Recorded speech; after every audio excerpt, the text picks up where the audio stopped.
Hello, this is NeuroPixel. Today we are going to learn a quick Aseprite shortcut. In case you just open your Aseprite, Ctrl plus N for new file. But I'm going to do that.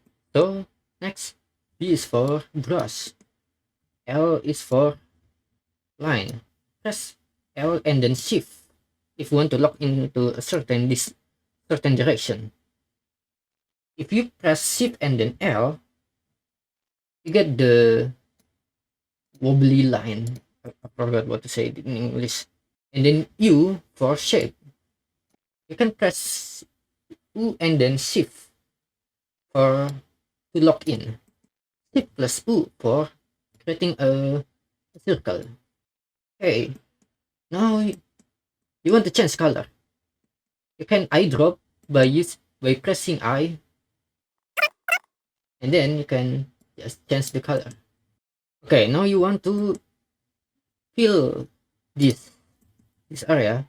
Press W and then press G and then click. You can also press W after it filled, press F, so you don't have to click. You see up here, this is a contiguous area. So let's say I want to color this part only. See, only this part only, and I want to color everything that empty, like this. So I uncheck this, and it will fill everything the same. The same goes for this black color. Press this and change everything.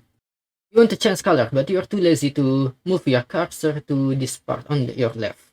Just press Alt and then scroll. It will change the color on your left side. Oh yeah, by the way, if you want to... Oh yeah, M4, if you want to choose a certain area, like this. And if you want to lock in 16 by 16 tiles, just double click. Like this.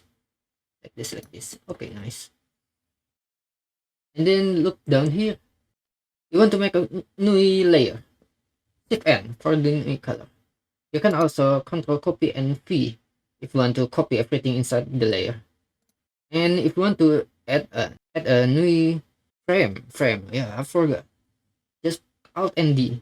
Okay, let's say I draw this. I draw a really nice house here. I want to undo this because apparently I find it shit. Control Z. And suddenly I think to myself, wait a second, the house is pretty good. I don't want to undo that. Let's undo the undo. So Shift Control Z. Control Save for saving, Control Alt Shift S. If you want to save the image. That's it for thank you for coming to this thing. Oh yeah, I forgot something. Press Control for changing your size. It works for brush, line, anything. Okay, now let's draw an isometric. Press L and Shift. Press W for magic wand, F for filling the inside. Now I want it to be this color. Press I for eyedropper. I don't need to. Okay, now I want to add a highlight, a shiny part. Just press Alt and scroll to change the color. Press this again. Alt again. F. You just made a isometric box. Let's give it an outline. Oh, what else can I do with this box? Do anything, do everything. I'm basically just drawing an... I love vending machine. Very easy. More of you should draw vending machine for study. Okay, you got yourself a really simple vending machine. See you later, everyone. Okay, this time I'm going to leave. See you later, everyone.